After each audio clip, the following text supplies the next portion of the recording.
It's a Hobart XVS welding mask. This is a simple change the battery. Right up here in this big long bar.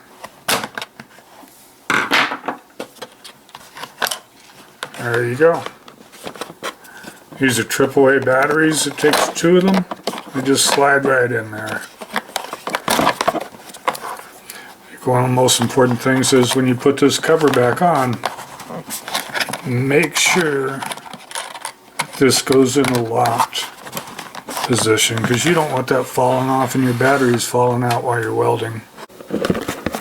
So to do that, I'm just going to put it further back on here and make sure I slide it from there, and it's going to stick and it's locked. Guess it doesn't take a screwdriver to get it off. Sure did the first time. Should be ready to go.